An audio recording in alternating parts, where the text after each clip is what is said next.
So, Happy New Year. Let me fix voiceover volume so it does not bleed, because that's the one thing we don't want is voiceover bleed. Although Alphonic has some tools out there, obviously the cleaner the recording, the better, but Alphonic has a tool out there now that takes away headphone bleed. Well, supposedly. Yeah. Thankfully, I haven't had to try it too much. But, so purpose was your word, was your theme for 25. Nope. That was 24 because yours was connection. Yours was infrastructure for 25 and mine was education. According to TW93. So Gemini lied to me.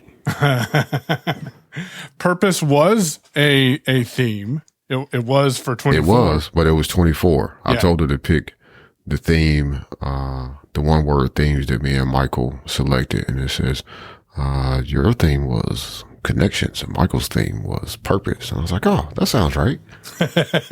And it was just not the right year. Just a year ago. Yeah. All right. Yeah. So mine was infrastructure. Yes, yours was infrastructure. And I'm curious. I have a very serious question about infrastructure. Did anyone clog your machines with putting potato chips in wrong this year? What? So last year, because I was literally listening to 93 right before we started recording, one of the things that you were talking about is building systems in place to have better training and follow-up to make sure that people are actually doing what it is that you thought they were learning by watching you. And one of the examples you gave is someone shoved a bag of chips in a place where it clearly did not fit. And I don't understand why they had done that, but that just showed that they weren't actually watching when I was performing the tasks. So I didn't know if you'd remember that. I did not remember any of that until I went back and listened. And somehow we have podcast chapters. Not quite sure why, but you know what? I'm thankful we had podcast chapters because I didn't have to listen to the whole thing. Wait, we had chapters in that episode? Yeah. Yeah. They showed up in Overcast. That must have been, did you check that box or something in Alphonic? Frankly don't Somebody remember. somewhere automatically does chapters, and it was before Apple announced it. I remember seeing it. Alphonic does.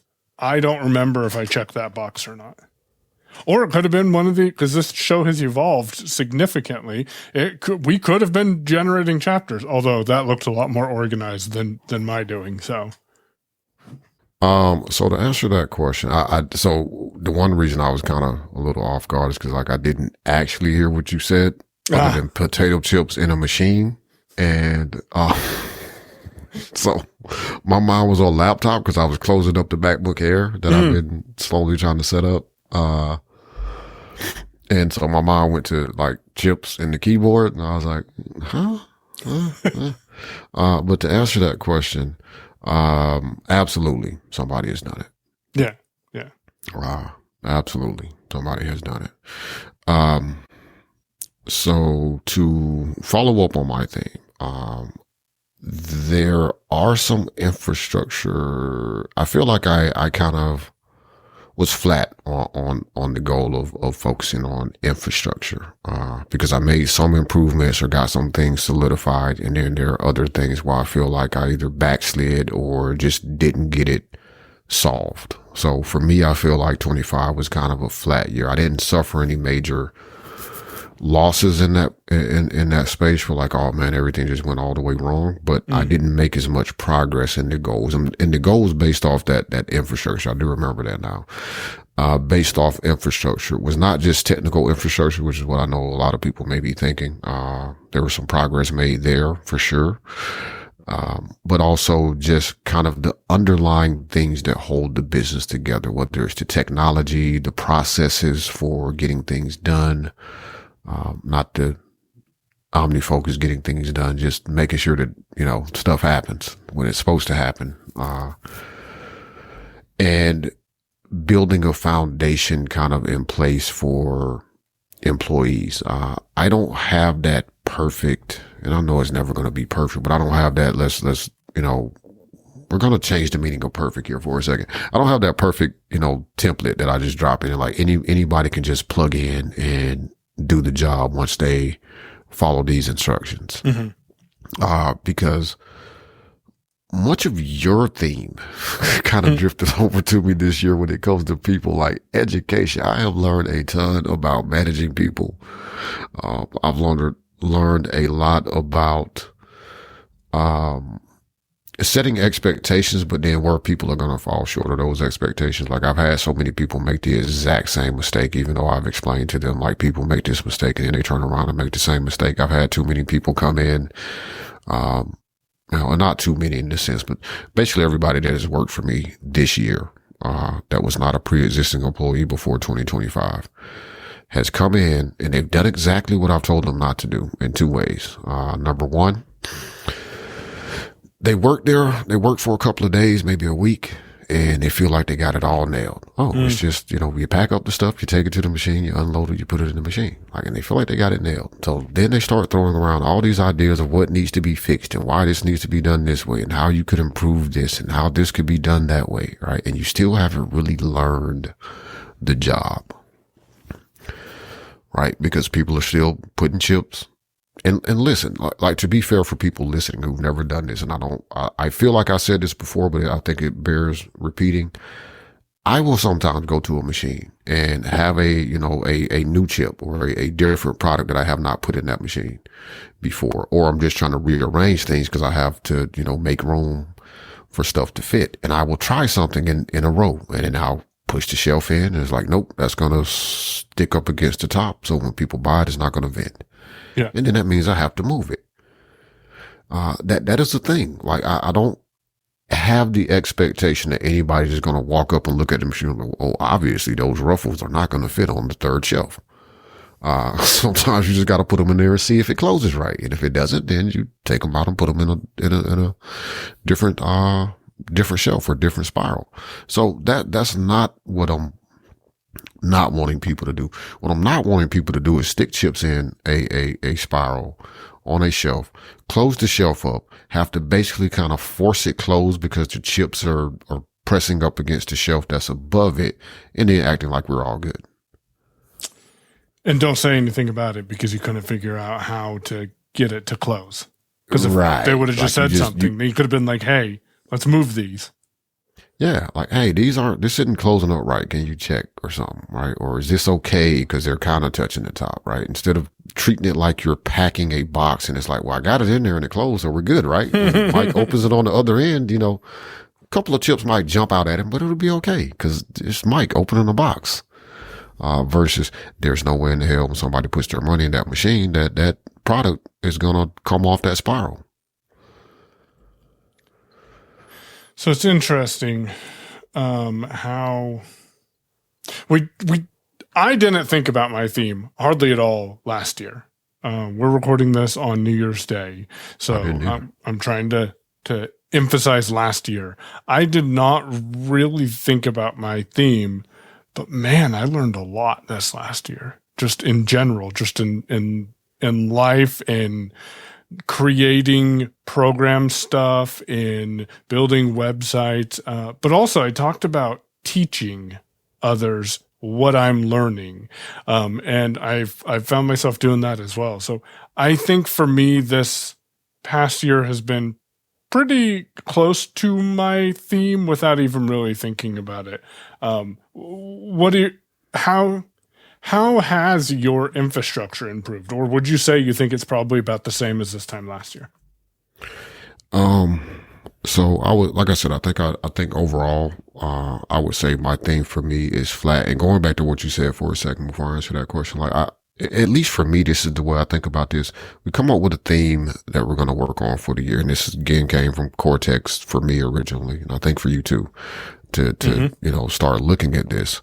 But for me, it's more about trying to internalize that as being the thing I'm going to focus on. So it's not something I have to think about on a regular basis of like, oh yeah, I said I'm going to focus on infrastructure this year, so I need to think about my infrastructure today. Like, it should be a a goal that I'm working towards that is just kind of internalized. And when just like you look back at your year and it's like you did a lot of learning, and you learned a lot. You specifically put yourself in situations to learn new things, and you put yourself in positions to be teaching other people things. But I think you just kind of internalize what the goal of the year was going to be, and that's what you focused on. And that's the way I think it really should work when you're trying to set a theme. And for me, like, I feel like, again, I think things got rearranged. I don't think I made a lot of progress. I don't think I had a lot of failures. I just think stuff got moved around, but it all kind of balanced out at the end. So for me, it was more of a flat. I didn't move as much forward on the goal of infrastructure as I wanted. I would say that, for me, a lot of my processes are better defined on a personal level, and dealing with the business as well as just kind of organizing my schedule, handling things like that. I think I've worked on that in a positive manner.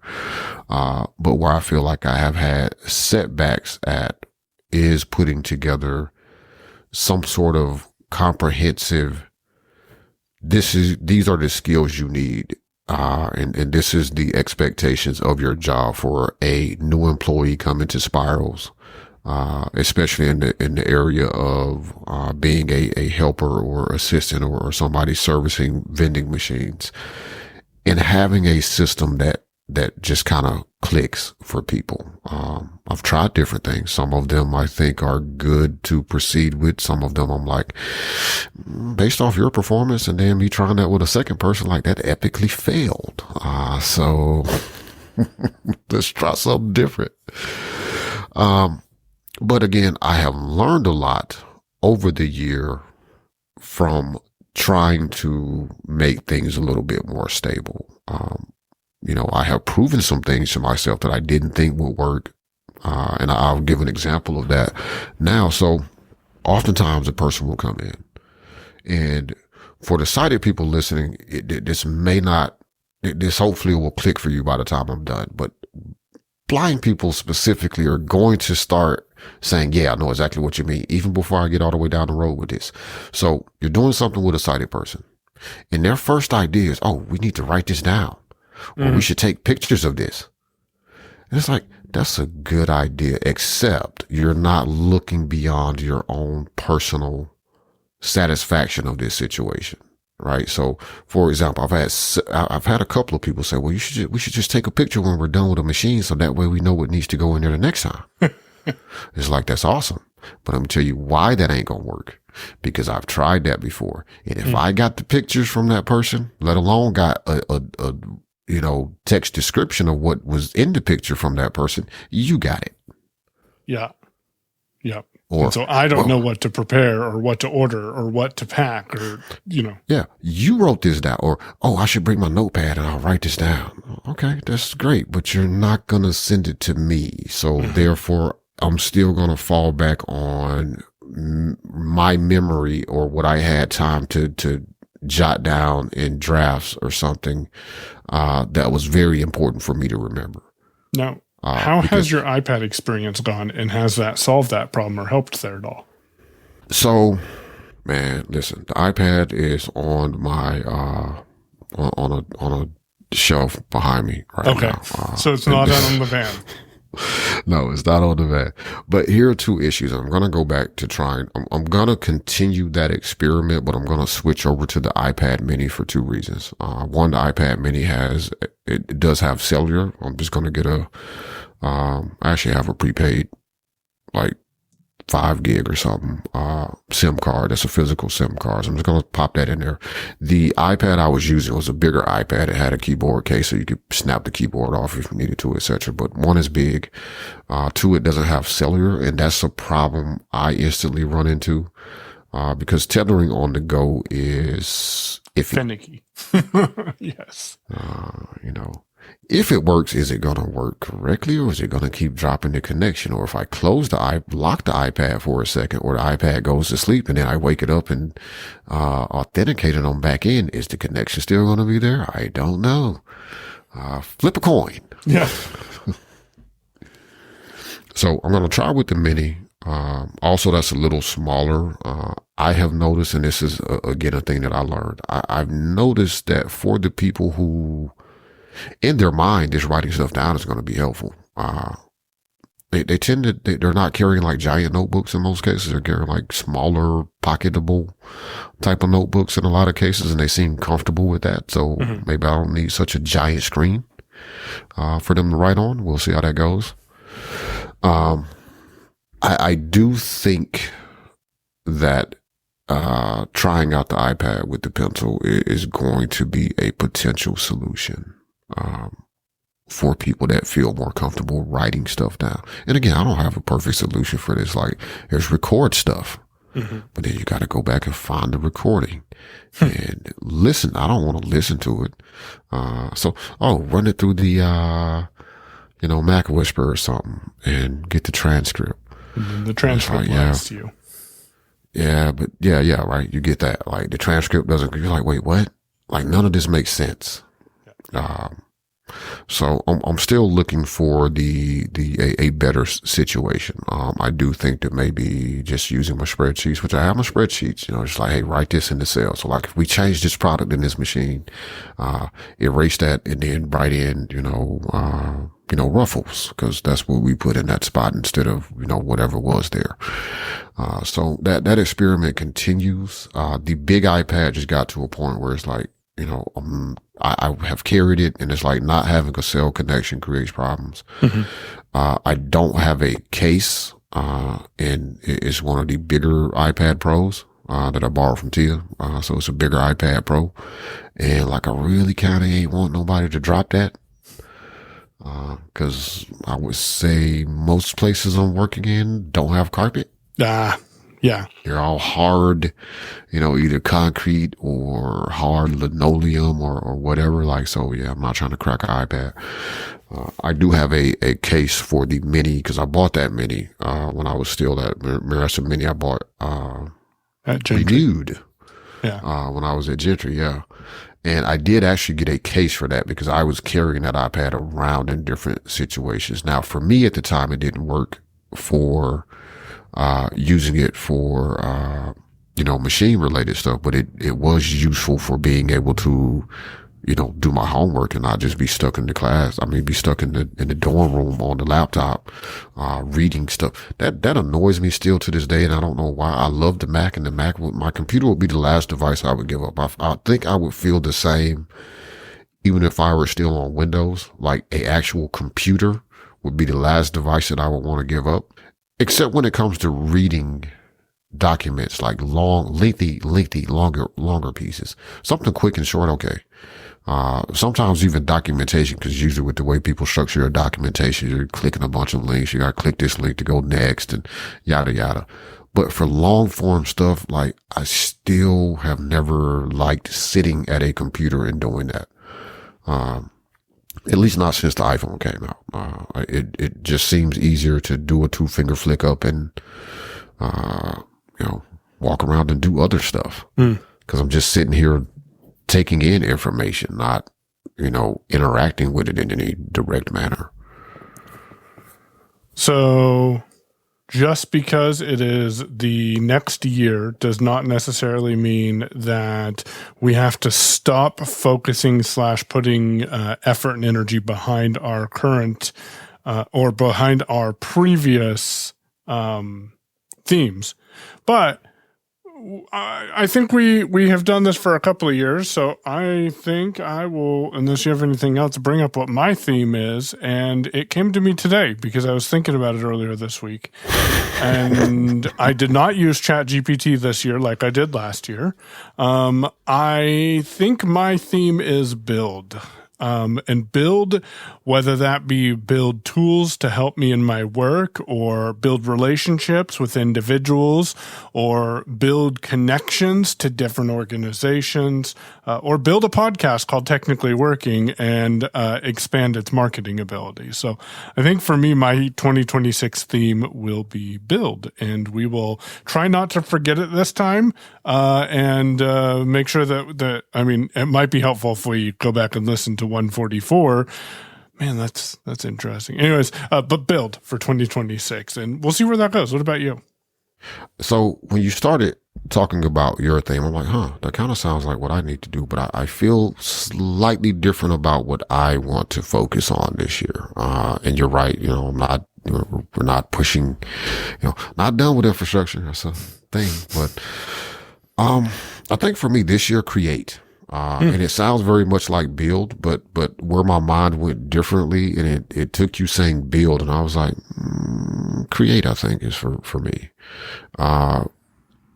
Because I think I need to start tapping. Well, the first thing that occurred to me is I feel like I need to start tapping more into the creative side of my brain. Like I feel like that has been starved for the past couple of years.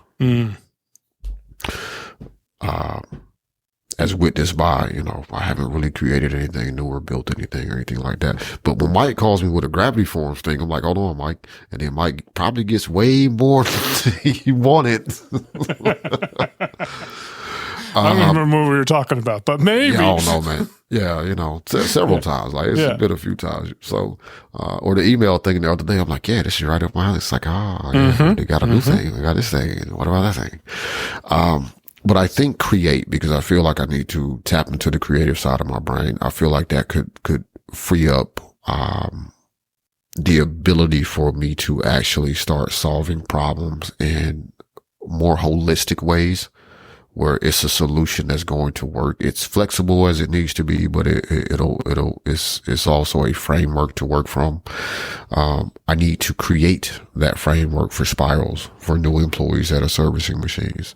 Yeah. I need to create, content, around not just the business aspect of this, but just create content as an outlet, because, oftentimes there's stuff stuck in my head and I need to say things or explain things or rant about things mostly. Is true. This GPT app, man. On the Mac? No, on the phone. I've never installed it on the Mac because you told me it sucked. Yeah, it was pretty bad. The iOS app is horrible. But I think create, like I need to tap into my creativity, which, as you have seen, I think this year with you learning and doing a lot more and jumping into things that you're going to have to figure out. Like when you're doing that sort of stuff, your brain kind of opens up in a different way. You start to see things in different pathways. You see different options to get somewhere that maybe you wouldn't have thought of, had you just kind of stayed. And I feel like for me, I've been out of that space in my brain. Like sometimes I'll end up out here, and the times that I end up in the office and I'm back trying to battle RSI stuff now, because if I'm out here and like I'm doing something that is learning or that is in some way creative because I'm learning how to do something new, I'm out here for hours. If it's like, oh, come in and do the same old thing, it's like, yeah, I kind of don't want to though. And I need to create, I still need to work on, I feel like creating some opportunities, for myself and for others. Like I've accomplished some of what I wanted to accomplish, with this business. But I have not created the opportunities for other people that I wanted or foresaw myself being able to create. So that is something I definitely need to work on this year. The part of that will be me attending Sagebrush, this year, to, make connections. Going back 2 years there. See? Learn about other people's, infrastructure.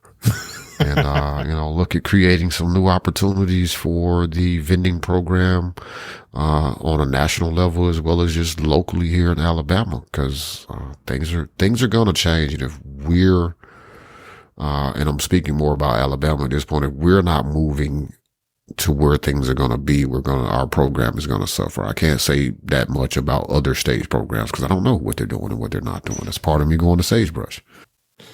I was looking at the Sagebrush agenda, and it looks interesting. And I think it'd be a good opportunity to connect. It will be a good opportunity to connect with a lot of other people doing different things around the country, and I like it. So build and create are the themes for 2026. We will. I'd like. I don't know. I will put it into Todoist. I'm going to put it in drafts right now so I don't forget. But I want to check in mid-year, if you're okay with that, because I want to see where we are with these, and then hit it up at the end of the year. Absolutely, and I'm going to put that into Todoist right now. Sweet. Build and create. Mid-year. Can you put into Todoist middle of the year? I was just thinking about like, how do I actually put this in? Let's go 6 months. Okay, there you go. Months. June 1st. Check in on the build and create themes of 2026. So you asked me a question in text message, and frankly, at first I'm like, what in the hell are you talking about? And then you responded. I'm like, I'm not going to answer till I get on the show with him, because... Yeah, I figured that's what that was. After I told you what it was, yeah, I figured you was like, oh, I'm going to the show. I have not. I mean, pretty simple. I have not, because my goal was that I was going to get back into RSS reading and add stuff to Lear and, play with different ways of staying informed instead of using social media to stay informed. And I got nowhere with that. So maybe in the next week or so, I will get Lear re-downloaded and set up and stuff like that. But right now, the answer is absolutely not. But yeah, so... Mike asked me about In Order a couple of weeks back, and I was like, I used it. I tried it years ago when when we had to make that transition from Google Reader. Oh, yeah. And I was like, I tried I'm not going to say everything. I tried most of the things that were out back then. So In Order was one that I tried. Feed Bin was one that I also tried back then, and Feed Wrangler. Feed Wrangler stuck for me just because it was just simple. It wasn't super expensive. I used that one for a little while. And I used that up until David Smith, creator of the Plus apps, and Widget Smith, which is what he's famous for in the world now. Decided to sunset that service. And his recommendation at the time was like, try out Feedbin. He had worked with the Feedbin developer to make like a just smooth, easy import of all your custom searches and all of that sort of stuff. So I just went that route because, again, Feedbin was about the same cost for me as Feed Wrangler. Yeah. And it was quick. It was simple. I was like, I don't have time to look at anything else. We'll just make the move. Boom. And I've been using Feedbin since then. I endeavor in some weeks I'm better at it than others to check in on my feeds. And I've also I would say during the month of December, I was also starting to delete a lot of feeds. So like either I find myself not reading their articles or I'm getting a lot of the information that particular blog or site may have provided elsewhere, like from other feeds. And it's like, I don't need to read duplicates. Like, your take on it doesn't make it, because it's a lot of security stuff. Yeah. Can you drop Reddit like subreddits into Feedbin? That I don't know. Like I actually started. So what made me ask you the question about In Order is because I was like, oh, Mike asked me about this, and I meant to go look to see like, what does In Order have today compared to Feedbin, and like, should I consider switching to In Order? In Order has some interesting things. Some of which I know I wouldn't use. I'm not sure if Feedbin has this because I didn't finish doing the comparison, because the first link I found was a In Order post or page comparing itself to Feedbin. So you kind of know how that went. Yeah. But I started looking at some of their features. They got some smart stuff. Newsletters I know can be brought into Feedbin. In Order has a feature that I feel like Feedbin has, but I'm not. Well, I can't swear to it at the moment. Of pulling in RSS or pulling in feeds from things like X or places like that. So it may do Reddit. That could definitely be a thing. There's also a service that'll turn anything into a feed that doesn't have a feed. And I forget what it is at the moment, but, that's also a way to probably follow a subreddit if there's not an RSS feed already. Yeah, there might already be RSS feeds. And then there's that, Dystopia app that you can grab from the phone, which, funny enough, I really wanted that to come to the App Store. And then when it came to the App Store, I don't think I've ever downloaded it from the App Store. So I actually did. Like, my frustration with it now is it still doesn't show up as an option when you're sharing.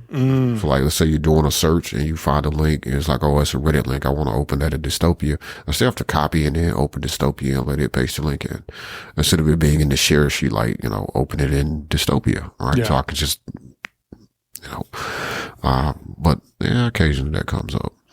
I did download it from the App Store. It actually runs on the Mac too. Okay. Which is a little interesting. I still cannot get into my original Reddit account because I have no idea what the email address was.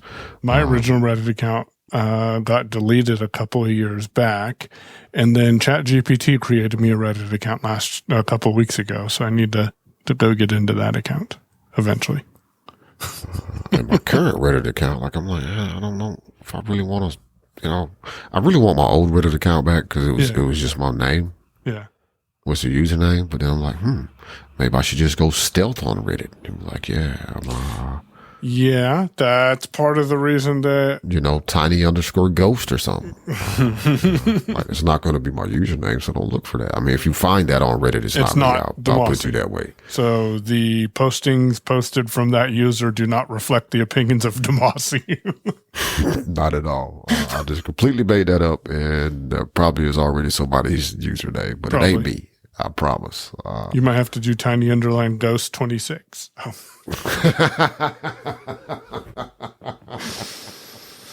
So, how much is Feedben? Do you pay them yearly? I pay yearly, and I want to say it's $50. Okay. I'm going to figure out my RSS solution in the near future, and we'll loop back on that topic for sure. It's almost worth, because you're looking to start somewhere. Now, what would change my mind, what's probably going to keep me with Feed, being honest, because I don't see anything that I like. It looks cool, like, oh yeah, that sounds great, but I know myself, I'm not going to use the feature. There's some of the features in order that I don't think Feedbean has. But in order is like $89 a year. Now, right now they have a 40% off, for the first year if you pay annually, so it makes it $53.99. And I looked at it and I was like, yeah, because you're gonna go with $89 next year, and I'll probably forget. And am I really gonna use the crap? No, I'm not, because I'm just gonna plug it into Lyre or Lyre anyway. So, like, some of that probably ain't even gonna work in there. So, talking of subscriptions, I hate subscriptions. I sent you a message yesterday. Shout out to the tip jar subscribers. Thank you. We like those subscriptions. But that's a pay what you want. So you can raise or lower your subscription at any point. But yeah, the subscription I don't like is the ones that fluctuate, like the light bill and the water bill. Those subscriptions, I really hate those. I don't like the electric bill. No, sir. Anyways, I sent you a random message yesterday with zero context, and you responded in the way I hoped you would respond. Wait, hold on. What happened? A subscription of mine is ending this month. Oh, yeah. Okay. So I sent Damashe, I copied and pasted a message from Apple saying that my subscription to Timery is ending, I think, on the 14th of January. And I copied that, and then I pasted it, and then I immediately reacted to it with a question mark. Yeah, I mean, that was perfect context. Like, I knew exactly what you did. I was like, oh, he just copied the subject. And funny, I just got the email like that about Carrot. Not that it was ending, but it was about to renew. And I was like, yeah, we're going to keep the Carrot weather. So I knew exactly where it came from. I knew what you did. And I was like, oh, he wants to know if you should keep it or not. I'm like, oh, man, if you ain't tracking time, like, if you don't have a professional reason to track time, number one. Number two, if you're not tracking time for your own person, I didn't write all that in the message. Like, yeah, if you ain't using it, because I canceled mine like 2 months ago. Yep. Actually, I canceled mine like at the end of the summer, so it wouldn't renew in October or something like I that. feel like we talked about doing that, and that's why mine's canceling instead of renewing, because we That's talked probably what it was. a while ago and about going through and ending those subscriptions that we're not using. Yeah. So, funnily enough, I got it from Alex Lindsay, who was like, when he signs up for a subscription for something, he immediately cancels it so that it won't automatically renew. And if it's something that he's going to keep using, when it cancels on him or he gets it, because sometimes you legitimately don't see these emails. Like, it's not that they don't get sent, but you just don't see it. Like, especially you get the crap of mail I get. Like, man, it's awful. And then you're looking at a unified inbox most times on the Mac, so it's really like, yeah, I didn't see that message from Apple. It's like, what is this $89 charge on my card? Crap. And I can't even get a refund because it's a renewal, and fair is fair. And they emailed me a month ago telling me that it's renewing, and I missed it. And, Yep. So he's like, he instantly cancels them. And, I was like, he's right. Because whenever you cancel a subscription deliberately, because it's like, oh, yeah, I'm not going to use this. It's like, well, you'll continue to have access to this until the end of your paid time period. It's like, well, yeah, why don't I just cancel it? If I need it, I can always renew or turn it back on before it expires. But otherwise, I don't get those surprise charges.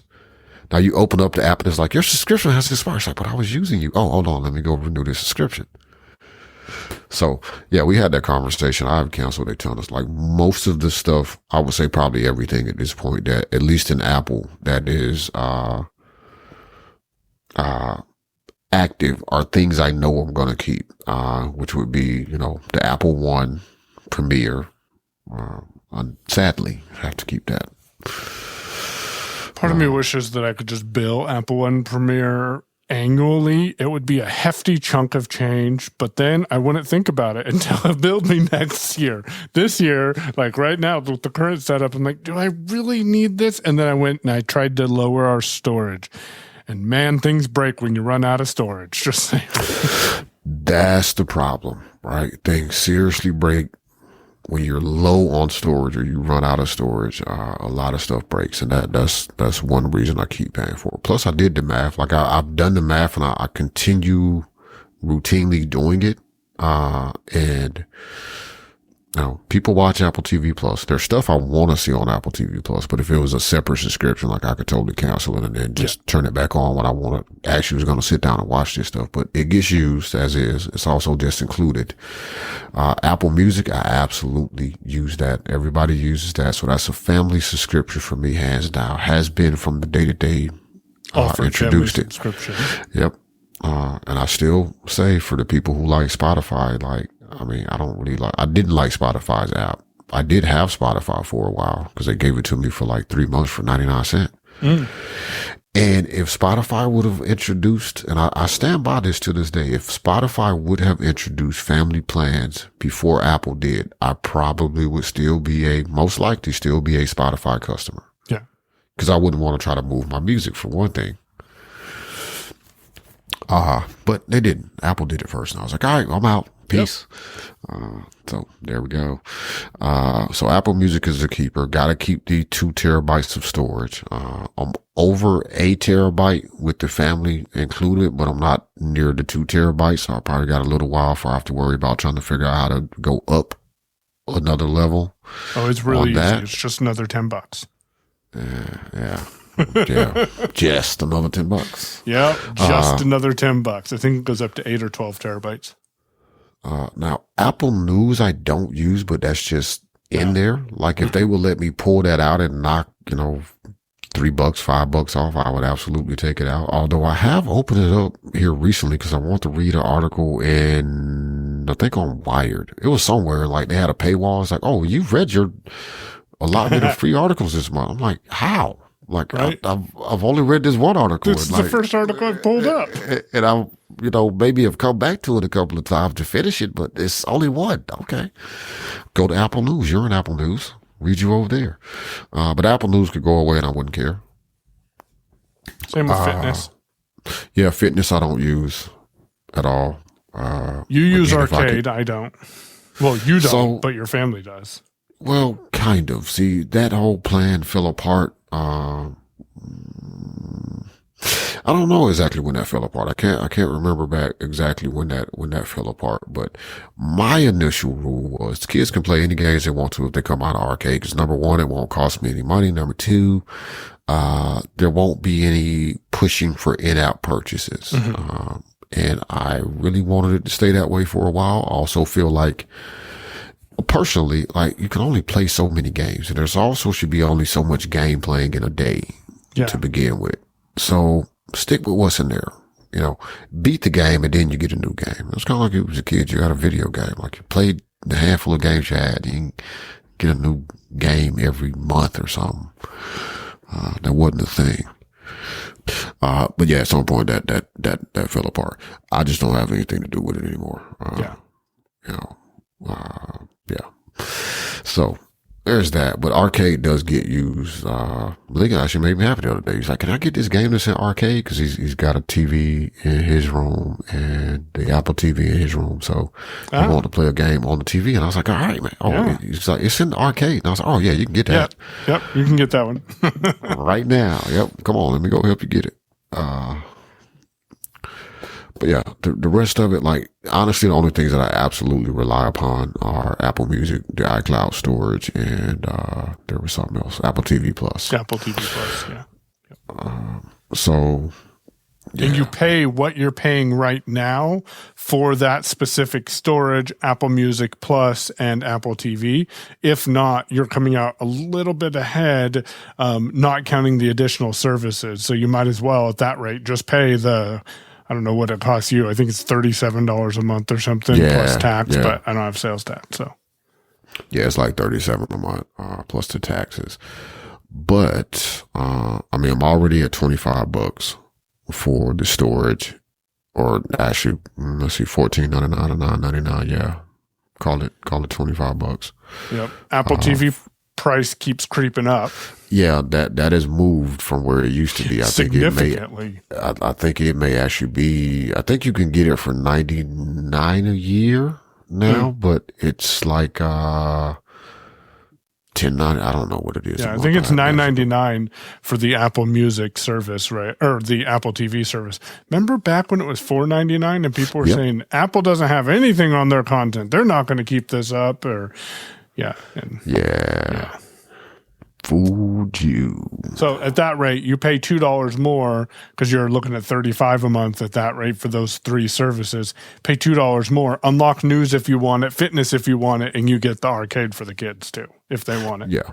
I think Tia actually uses fitness for like some meditations and stuff that they have in there too. So it's a service that gets used. Probably not enough to, like, if it went away, she would lose it. I mean, she would, be terribly upset about it, but I don't know. But then there's also the complexity of, like, okay, well, now I got 3 different payments, charges hitting my card at 3 different times random sporadic month. times. Yeah. And most of that stuff, Apple doesn't offer annual billing on it, as far as I know. So it's not like I could just I think I can knock out TV Plus, but if they keep creeping up the price on that the way that they are, eventually they're going to be to the $11.99 or $12.99 a month, and then it'll be $120 a year just for that. And it's like, I think I'll stick with what I got. And honestly, you actually do get a few more bonuses. I don't actually use them yet because I feel they're still finicky. I don't use the iCloud email where you can use your own domain for iCloud email. No. I've thought about it. I've considered it. I may at some point do it if for no other reason, just for the content, because the domain that I would use over there is just more of a family email address. So it's not like it's business critical. Can you put your whole family on one domain? Do you know? Yeah. Okay. I wasn't sure if it, like, each user had to have their own domain name for emails. No. So actually, you're required to. So if you move your domain, let's say you took, you probably wouldn't use that domain. Let's say you took your own pay, and put it on the iCloud email domains. Everybody in your family group then would get, as far as I understand, would get a @yourownpay.com email address. Okay. Maybe for the content in 2026, one of us will experiment with that. Yeah, I'm I'll not probably do doing it at that some right point. now.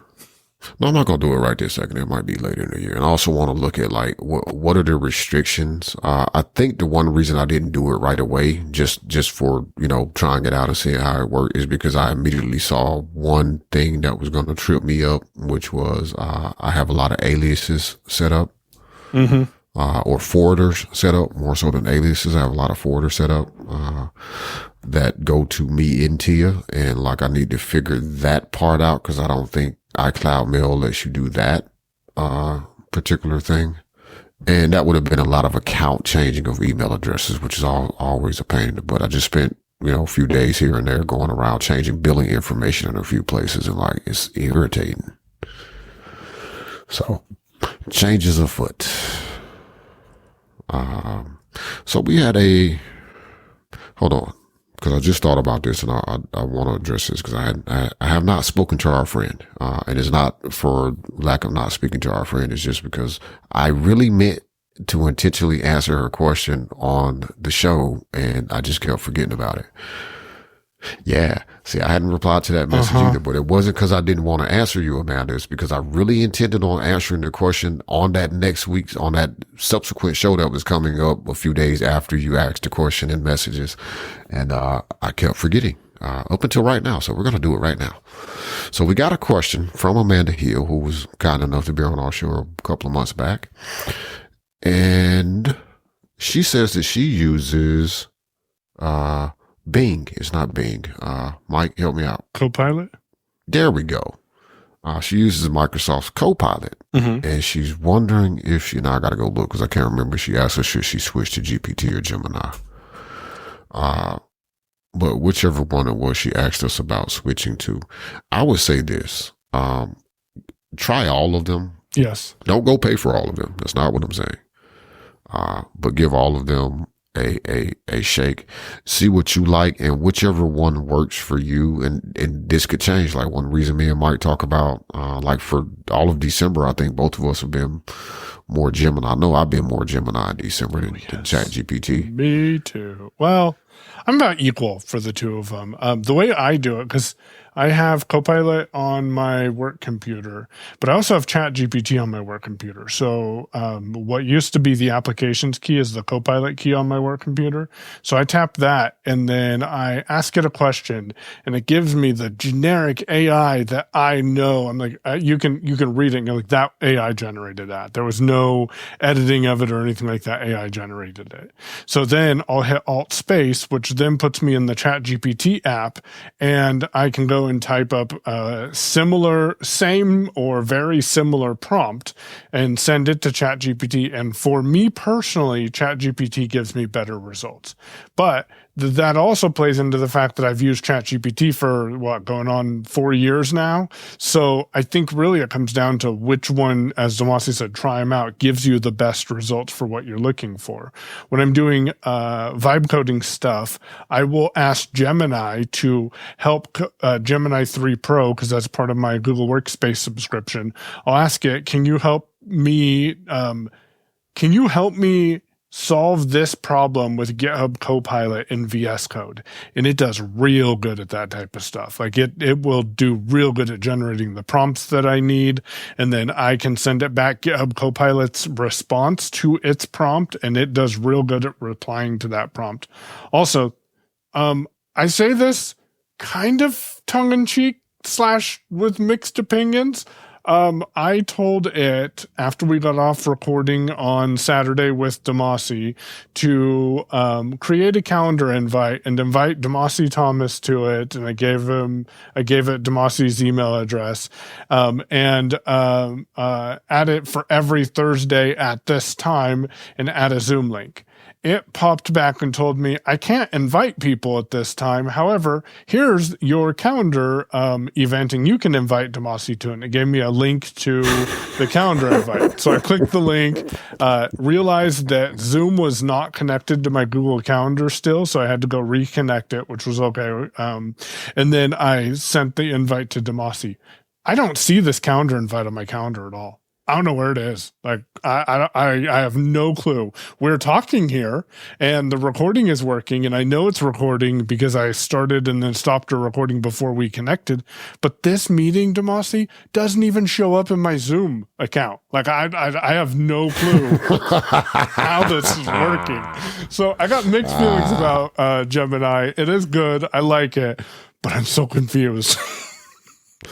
So you have had happen to me, to you, what happened to me years ago, where there was a recurring weekly event for us to record. And at some point I lost that on my calendar. I could not find it. I couldn't change it. Mike was like, can we move move recording this week to such and such? I'm like, sure. And I go in and like, I cannot find the event, Mike. And when I did finally, I think locate it somewhere, like it was like, you don't have permission to change this event. What do you mean? And that was before Gemini was a thing, because that was DM this series. Was a while content. ago. Yeah. Yeah. Like, man, what is really going on? There was a reoccurring event on my calendar that we never use. I'm like, we can't delete it. I think I finally deleted it or something. But yeah, I get emails 10 minutes. I don't even remember how I set this up, probably in my settings of calendar, but I get emails 10 minutes before an event, and I get an email digest at 5:30 in the morning every morning. It was on both of those, but it's not in calendar.google.com at all, anywhere. So, yeah. Man, that is crazy. So what I would say for Amanda, really anybody, but for Amanda specifically, so I haven't used Copilot, so I don't have any comments about it, except the only Copilot I have used has been, and Microsoft needs to stop with the confusion. But I've only used Copilot in the coding sense, so the thing that's inside of VS Code and the thing that shows up on GitHub.com. So my experience is very narrow with Copilot, and I haven't even used that as much as Mike has. If I were asked to give an opinion today, I would say it's worth taking a look at ChatGPT. The free account will get you quite a ways. A lot of people are using the free account. Gemini is going to be should be a part of your workspace account already, so you should have access to that. So it's, again, worth taking a look at. Here's what I would say today, as of right now today. Now, this is going to change next week or in a couple of weeks from now. Yep. It's not because I'm fickle, it's because the industry keeps moving. For me, at least, I have noticed with ChatGPT over the month of December, it's a little worse at doing certain things than it used to be. So, one example is I asked it how to do something. And it was like, oh, do this and da-da-da-da-da. Oh, I know what it was. I actually just had this happen today. So, I was in Control Center on the phone, and there's a button there that said voice mode or something. I was like, what is this? I don't remember what this is. So I pressed it, and it launched me into ChatGPT voice mode. So, whilst in this conversation, I said, hey, I have some feedback for the developers of the app. Can you pass it along for me? Oh, sure. Go ahead with your feedback and I'll be sure to pass it along. And I said, can you really pass the feedback along? No, I can't. But what I can do is just listen to your feedback and be here to discuss it with you. I said, so why don't you lie and tell me that you could send this feedback? I'm sorry for the confusion, and I should have been more something or another, blah, blah, blah. I don't know. Anyway, it pissed me off is what it did. But what I wanted to send feedback about was the fact that now with live with voice mode, it's also showing the text on the screen, and voiceover is reading under the voice, and it's irritating. Yep. I have not experienced that myself right now because I'm not really using voice mode that much. Honestly, because it's broken. It's broken. It's degrading and it's frustrating. And someone brought this up on a mailing list. I'm like, oh, well, I guess it's a good thing I'm not using it now. Going to my social media presence, TikTok, I follow a gentleman on TikTok who likes to try to push the boundaries of AI and demonstrate that on video. And one of the things that he did is something simple. He said, I want you to let me have the last word. And ChatGPT is like, okay, I'll do that. Say whatever you want. And he's like, okay, I'm done. Goodbye. And of course, it always 100% has something else to say related to the last thing that he said. And it's a little thing, but it makes you think. It's like, well, why can't you just be quiet? This. That's what irritates me about voice mode. Yeah, using voice mode would be a good opportunity to have something constantly listening to, especially if you're like, okay, don't say anything until I prompt you. And then it just listens and then takes note of what it hears, but it doesn't respond. Not for, sly recording stuff, but sometimes you're sitting there working. No, I've tried this. Yeah. I've actually tried this this is one thing that I tried this year. Was with voice mode, using the shocks to make sure I had a decent microphone that wasn't the AirPods that sometimes mics work and they don't. So, okay, I'm at this machine and I want to take notes. I don't need you to respond to anything that I'm saying. I just need to input this information, and when I'm done, I'll say I'm done, and then I want you to generate a report of what I need to order. Or just generate a report of the things I've told you that I need. Yep. Something, I don't remember the exact prompt. It was a couple of months ago. Anyway. And it responded after everything you said. I'd be damned if it did not respond every time I said something. Yes. Oh, it sounds like you really have some interesting stacks here. I was like, would you shut the fuck up? Yep. So, Amanda, what we're saying is use what works for you. I know that's kind of a cop-out answer, but it's so true in this industry. But it's honestly the truth right now with AI. Like if you don't feel like you're not getting something with Copilot, like keep using Copilot. I can't make a decision about Copilot because I honestly haven't used it. I don't like the UI. I can't even comment on that. Yeah. But again, use what works for you. Maybe you'll go try Gemini and you're like, oh, I can navigate this so much easier, or ChatGPT. So just try them out. Yeah, I mean, it's worth giving them a try because maybe some of them aren't available where you are too, because there's that aspect of it. That could be a thing. Yeah, didn't think about that. Yeah, so give them all a try. I say if you want to venture out, and the interesting way for anybody that is interested in trying out different LLM products out there on the market, try giving them the same prompt, and you don't. Scientific way to do this, and there's an unscientific way to do this.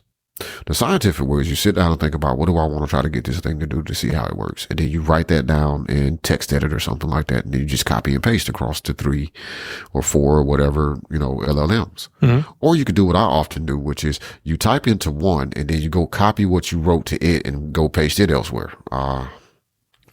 Did you notice there's a copy prompt button now from your prompt in ChatGPT? No, I didn't. I just VO-Shift-C and did. Or if I think about it before I send it. You'll copy it before you send it. Yeah, I'll copy it before I send it.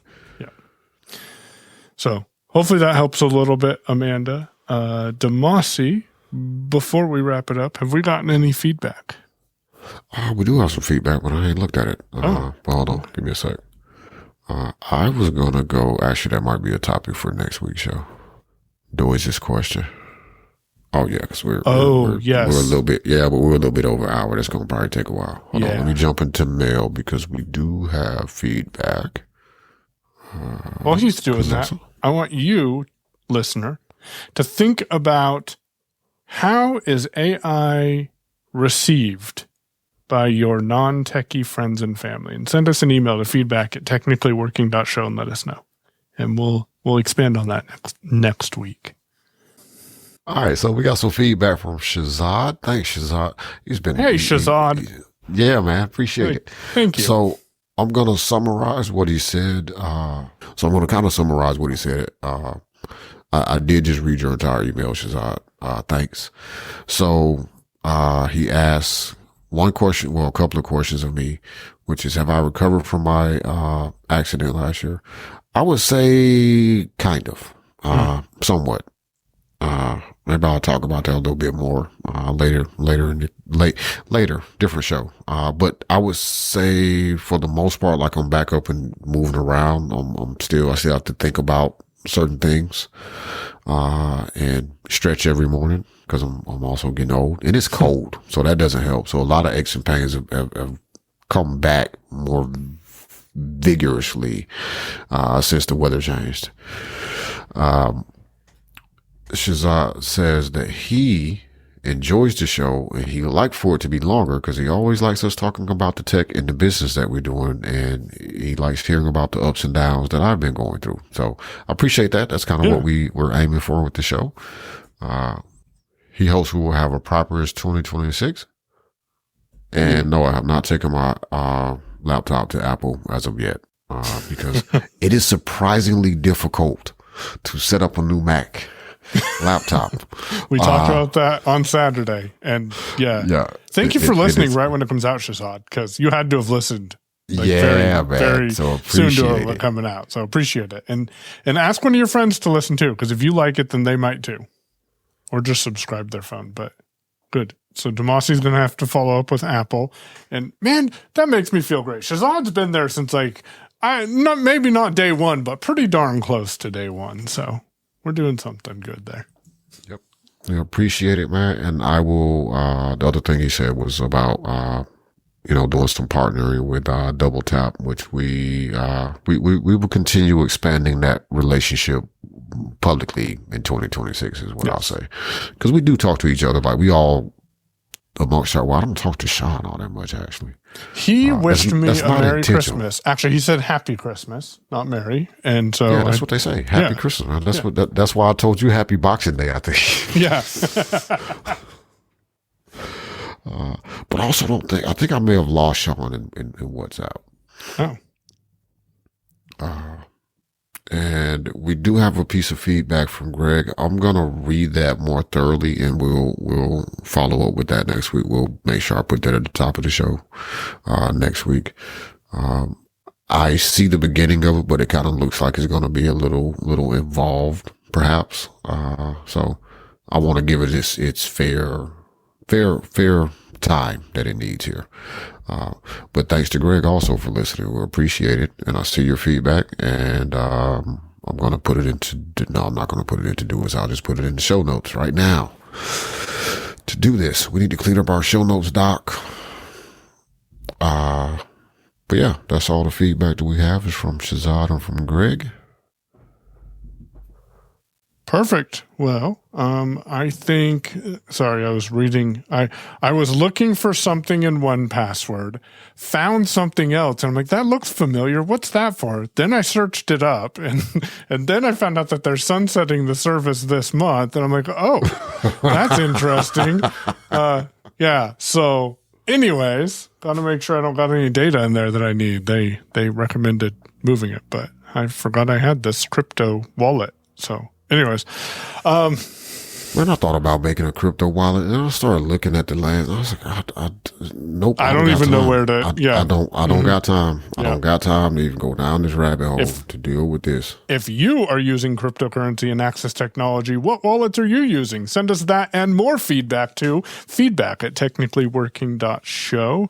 This is, well, I'll let Damashe wrap it up because that feels weird for me to wrap it up, but we are on 144. Yeah, man. 12 times 12. You can also send us feedback. He's on Mastodon. Oh, crap. I forgot about that because she should sign up for Mastodon.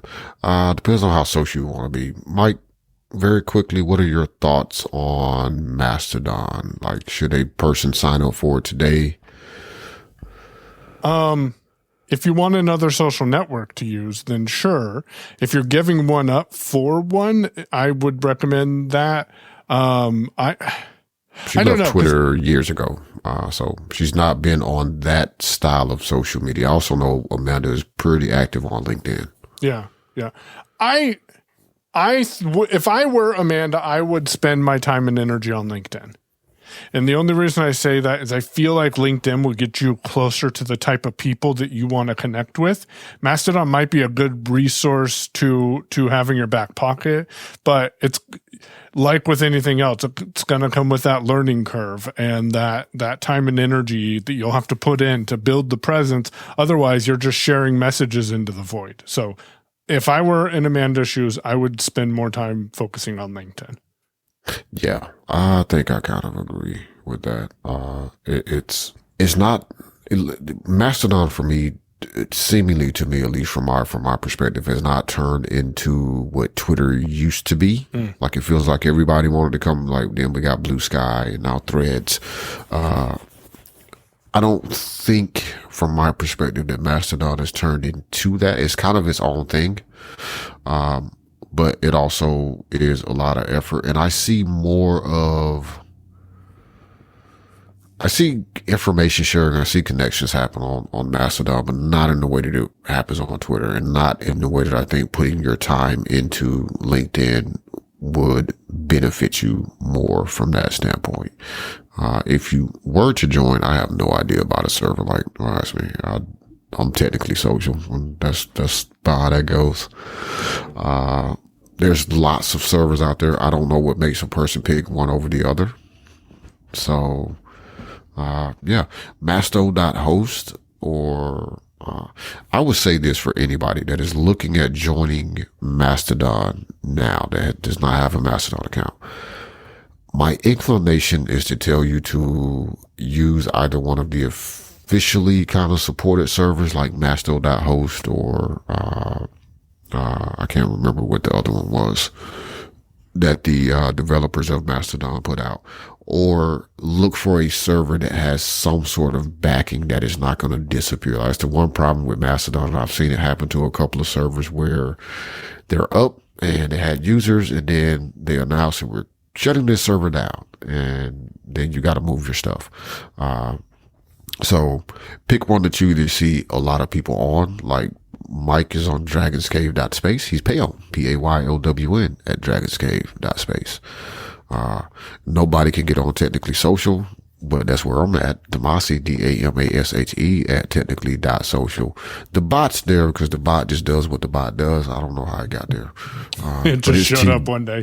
Yeah, just the cow showed up as TW at technically.social. And the hashtag technically working, works on Mastodon. And I don't know if anybody tried this on Threads yet. You Send may us have an to email ping and let me. us know. Yeah, I was gonna say, you may have to ping me because it may not show up the way I want it to. But we're trying to figure that part out.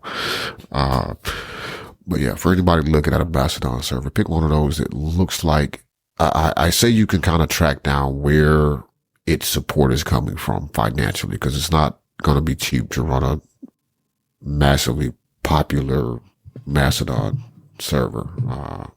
So think about that. Feedback, as Mike said, feedback at technicallyworking.show is the email address. Or I guess if you really want to, you can always text in your your questions. If you have the ability to do so. No, you're not going to put a phone number out there. No, that's just, if you ain't got it, you ain't got it. You probably ain't getting it. Exactly. That's kind of how that works. Or go to, send an email to community@acb.org, get on our community mailing list, and then I guarantee you'll have my phone number. Just throwing that out there. I forgot about that. TW144. All right. That's it. We've done TW144. We appreciate you listening. And, well, hold on. We said Happy New Year Monday. Happy New Year. Cause it is New Year's Day today. Man,